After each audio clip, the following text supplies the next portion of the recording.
Welcome to episode 248 of The Corner of Knit and Tea. My name is Laura. I'm also known as Fluffy K on Ravelry, Fluffy Kira on Instagram and Twitter. I blog over at thecornerofknitandtea.com, which is where this episode and every episode show notes will be. I have an Etsy shop called The Corner of Knit and Tea, where I sell my handspun yarns, and we have a Ravelry group called The Corner of Knit and Tea. Hello, how are you? I hope that you are doing well. It is Monday, September 30th. It is the end of the month and I am just itching for fall. It is still very warm today. We're in the 80s here, but by the weekend it is supposed to be in the 60s and rainy, and I cannot wait. Bring on fall. It is now October and I am ready for fall to be here. I hope that you have had a wonderful week since we last spoke. Last week was, I guess it was just another week. I'm not thinking of anything super exciting other than that I did have a pattern release. So this is not quite the knitting section. You have seen this before, but this is what I am calling my Undaunted hat. This is the hat that I knit with Treasure Goddess Yarns, who is my friend Christine in her Treasured Warmth worsted in the colorway Swimmin' with the Fishes. And the Undaunted hat is a hat that I created. It is a free pattern over on the Knitter's Pride blog, and I created it in honor of Hat Not Hate, which is Lion Brand's campaign for anti-bullying. The deadline has passed this year to donate blue hats for World Anti-Bullying Day. They are distributed on October 14th to a number of schools that participate. The deadline has passed for this year, but I just decided to come up with a free sort of unisex pattern that would be perfect for anyone, any size. It comes in two sizes, a small and a medium.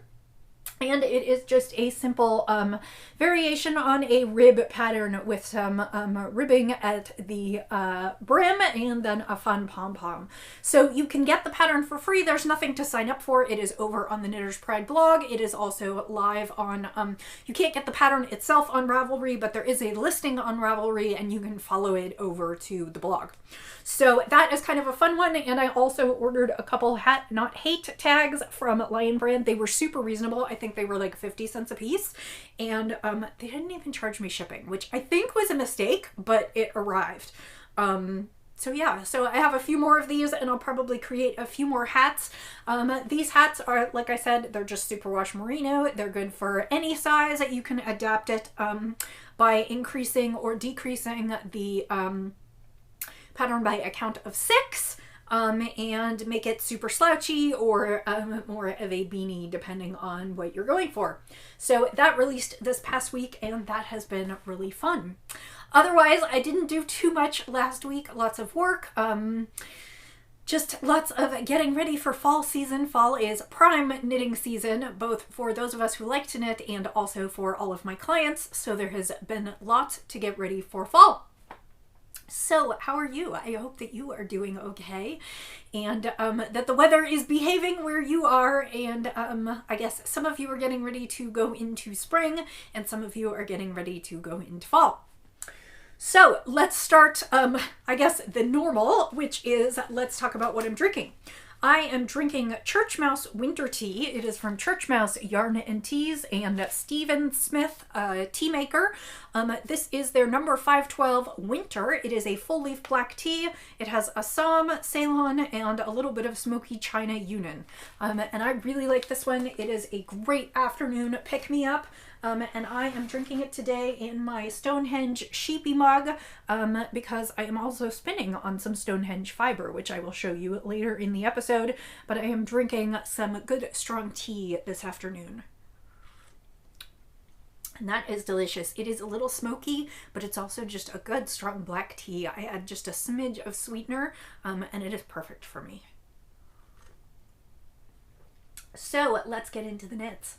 I have a finish this week. I'm really excited. So last week I showed you, and I'm going to show you again, even though you've already seen it. Last week I showed you Roxy's Arctic Stripes cardigan. I had not put the buttons on, and these are some really adorable buttons. They are a collaboration between Hello Yarn and Yarn Bee, and they are called tree cookies. They look like little rings of a tree stump, like if you sliced them horizontally and then put them into buttons. So I added the buttons to her sweater, but the big deal this week is that I finished Miles' sweater. So I actually went ahead and knit this in 1 week. This is his sweater. It is in gray and blue. This is Valley Yarns Superwash DK. It is super soft. I did wash it and then throw it in the dryer. This time I went without Velcro so that I didn't have to reknit, and he has the same buttons on his sweater. These sweaters are both from the Arctic Coast, which is a pattern by Gabrielle Dansknit, and it is a very simple raglan sweater just with some striping and there's no real shaping. There is some shaping on the sleeves, some decreases to kind of make it a tapered sleeve, but it was a great, easy pattern to follow. It calls for DK weight yarn. Hers was almost 600 yards. His was, I think, closer to 500-ish, I think. Hers might have been a little more and his might have been a little less. I have to weigh it, but yeah, so his sweater got finished this week, which is perfect because both kids will have birthdays in October, and that's what these sweaters are for. So that was my primary knit for the week. I did also start on a hat for Roxy, and I am using the leftover yarn that I did not use for her sweater. If you remember, I actually bought enough of the Valley Yarns Superwash DK in the light blue to do her sweater in light blue and pink, and then I decided that the navy was a better color, so I was saving the leftovers of this to do a hat and mittens for her. And so I have started on her hat. This is the March hat by Kelburn Woolens. Kelburn Woolens is doing a year of free hat patterns, mostly in celebration of their new Germantown yarn, which is a worsted to Aran weight wool. And I actually used it in my last shawl. And to promote that yarn this year, they are designing a hat a month and releasing the hat pattern for free. And I have actually knit several of them before, but I went and looked and decided to knit one for Roxy. So what I did is, because these are adult hat patterns and Roxy is still only going to be 6, I am using DK yarn on smaller needles. I believe I'm using 3s and 5s. I used 3s for the ribbing and 5s for the hat knitting. And then I decreased the pattern cast on just slightly. So this is the March hat, which has this really cool, almost diamond pattern. And I really like it. I keep screwing up the repeat, so I have not gotten super far, but I believe this is 2 repeats in and my brim, and I'm supposed to go to 5 repeats. I will have to kind of keep a measure on the hat because the 5 repeats is for the adult size, and I just don't know based on my stitch and row gauge whether I'll want to do 5 repeats or change it. And then there are some decreases for the crown and of course a pom-pom. So this is what I'm working on for Roxy. I only got partway through it this past week. I'll probably pick it up a little bit this week, although I have some new samples to knit because it is October. So this is just sort of a roundy project on the side. I'm also planning on knitting her a new pair of mittens, and my thought is that I'm probably going to use Tin Can Knits a simple mitten pattern. I think they're called Simple Mitten Pattern, World's Simplest Mittens. I will bring that back next week. I have used it before, and I will use the rest of, I actually have 2 more. So this is the skein that I'm working on for the hat, and then I have 2 more skeins. My plan is to knit her a pair of matching mittens. I don't think I will have enough to actually knit her a scarf as well. And my plan on the mittens is they are just stockinette stitch mittens, and so my plan is maybe to try and put this pattern on the back of the hand so that they match. So that is for Miss Roxy, and then I actually have some more yarn that I will use to knit Miles a hat and mittens. So those are kind of my 2 smallish projects for the month that will be kind of on the go and running around projects. I do have 2 new projects to cast on for as samples for the month. One I can show you and one I cannot. Neither are quite ready yet because I am having problems getting gauge. On one, I'm having problems getting gauge. I need to do a third swatch tonight, which I'm not entirely pleased with, but must do it so that the sample's the right size. And then on the other one, I had some questions about which size to knit because it is actually a commission knitting piece. And so we're trying to figure out which size is going to be the best size. So I'm not quite ready to cast it on. So I think I'll probably end up working on this hat this evening, or maybe I'll do the other swatch now and see if I can. Anyway, the one that I can show you is going to be the Paride, P-A-R-I-D-A-E cardigan. And I cannot remember who it is by, but I will bring that next week and I will be sure to put that in the pattern notes. It is a getting ready for fall cardigan with a hood. It's really cute. It fastens up here at the bust and then it's kind of open. It is a full length, or not a full length, but it is a kind of hip level cardigan. It's got some interesting texture in it, and then of course it's got a really beautiful hood. And the yarn that I have been sent to knit this, I believe this is Zen Yarn Garden Serenity Worsted. I say I believe because there actually weren't any tags on the yarn. They just dyed the yarn up and threw it in the package. I'm actually knitting this as a commission piece for them. So it's actually going to go to a specific person, which is why we're working out the size. And the yarn it looks black, but it's actually a black overwashed teal. Maybe you can see a little bit of it there in the light, just the little teal bits. So it is just absolutely beautiful. And I think I'm going to enjoy knitting with this. Serenity Worsted is, I believe, their merino cashmere silk. And it is absolutely luscious. And I have not checked, but I'm pretty sure I got gauge for this one because it's kind of a standard weight yarn, and I usually know about what gauge I'm going to get with that. The other one that I'm working on is a linen cotton, so I'm having a little more trouble guessing the appropriate needle for that. So that is what I will be working on, and hopefully you will see lots more of that next week because this is one of the 2 samples I have to get done this month. So that is it for knitting. It seems kind of quick, but I had lots going on this week. Now I have a little something at the intersection of knitting and spinning because I used both yarn and fiber. For a while now, I have, I should start this by saying I am not a super eco-conscious person. However, I do try and make a difference where I can. So we do recycle. I do try and cut down on useless waste in our household so that, we're not producing more than our fair share, because I do realize that our planet is in a limited supply of resources, and I do want to do my best to preserve resources as best I can. I am not going to lecture you on eco-conscious and climate and whatnot. Suffice it to say, I've been thinking about doing this project for a while now, and then I kind of got pushed into high gear last week. What am I talking about? Dryer sheets. So here in the Midwest, we have a lot of static electricity. And so when I moved here, I found out I didn't grow up using dryer sheets.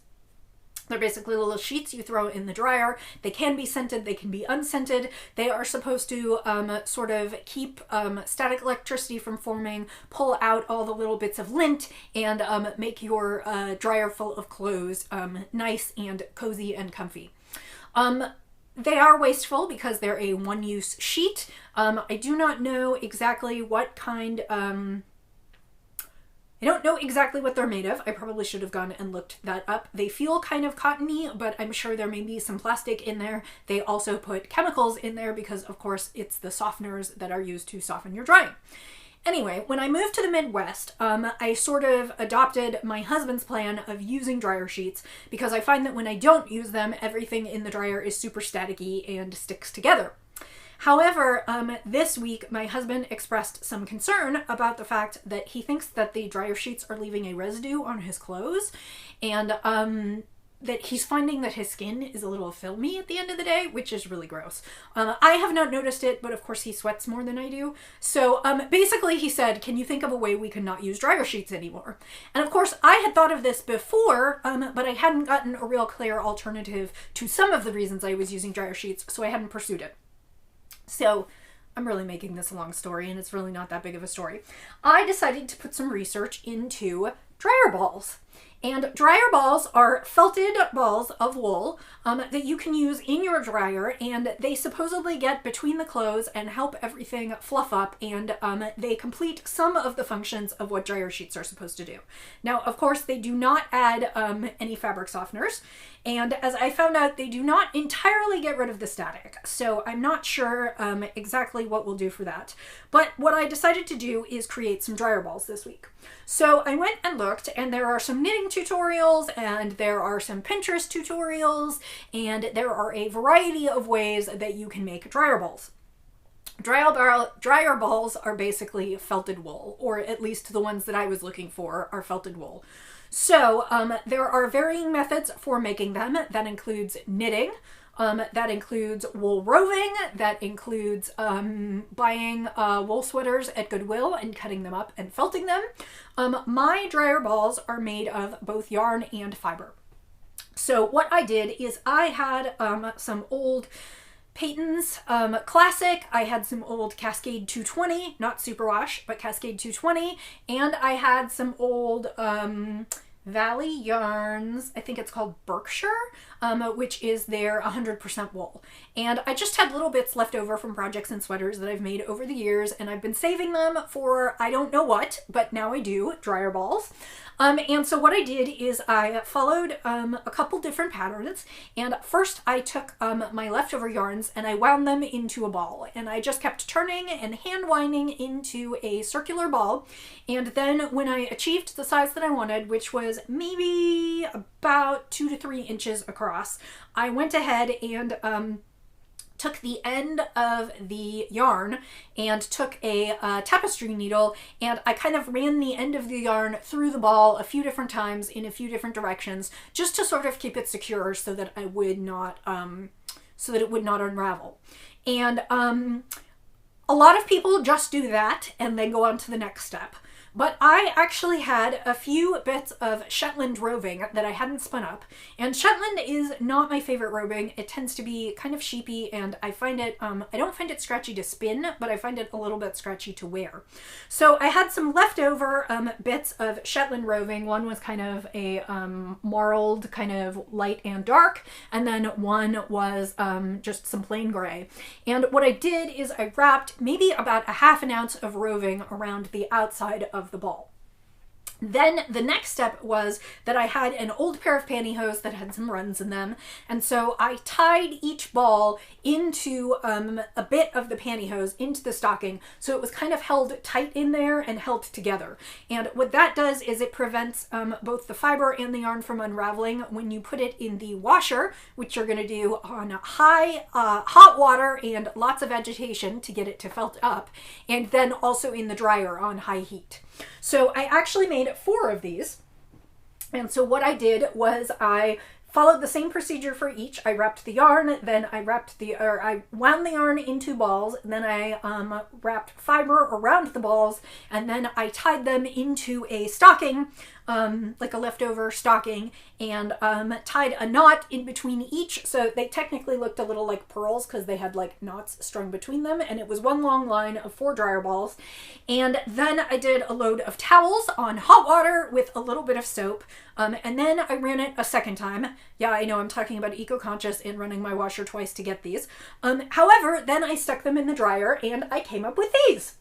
And so all told, I used up about 500 yards of wool that I didn't have a purpose for, and 500 yards of yarn that I didn't specifically have a purpose for, and about 4 ounces of fiber. I'm sorry, it's about an ounce each wrapped around each of these. And I have 4 dryer balls, and I did laundry over the weekend, and like I said, I did not entirely clear up the static problem, but everything else seems to have gone lovely, and so I am waiting this week for my husband to tell me if it is any better. My next step on his problem is if it didn't come from the dryer sheets, then my guess is it maybe came from our high efficiency washer and soap, and I may have to experiment with adding more water or an extra rinse cycle in there to see if that's not the problem. But like I said, I just decided to experiment. I wrote up what I did on a project page on Ravelry, and I have the photos of these. They are not super exciting. I have seen people have needle felted fun designs on them in wool and whatnot. I went with the grays and the browns because I didn't want there to be a chance of any dyed yarn underneath, which some of it does have some colors. I didn't want there to be any chance of any color transfer to clothes. So dryer balls, that was kind of an interesting diversion this week, and I'll let you know how it goes. So finally we're to spinning, and I'm going to reach over and pick up the ball of fiber that fell off my couch onto the floor. The reason I selected my Stonehenge mug is because I am still spinning my Stonehenge fiber. I have this and then one smaller ball. I would estimate probably just an ounce or two left of 8 ounces. And I'm going to work on finishing this up this week. It is spinning thin, very thinly. And I love these colors. It's blues and greens and purples. And then every so often there's like a pop of a little bit of orange. I don't know if it's in this section of the yarn. No, this is mostly blues and greens. But there was in some sections some orange. And it is just a beautiful, beautiful fiber. And it is spinning super thin. And so it's going to take me forever to ply. And I have lots of samples to knit this month. So I don't know how much spinning is going to happen this month, but I will continue working on this one this week and maybe have it to show you next week. So that is what's new here. I wish you all a happy October, and I hope that you are having a lovely knitting season, and it's getting close to starting some knit-alongs. Of course, in November, I am a moderator in the Nanny Swimo group, which is the National Knit a Sweater Month group, and then we will have, as we always do, our holiday knit-along, which will run November and December. The only rules are it has to be a gift for someone other than yourself, but it does not matter exactly what you make. We accept knitting, spinning, weaving, sewing, all kinds of crafting, and since you're already working on crafting those gifts, why not enter an along and have a chance to win some prizes? So those will be opening up at the beginning of November. For now, I wish you happy fall crafting, and until I see you again, I will say happy knitting, happy spinning, happy sipping, and I'll see you next time. Bye!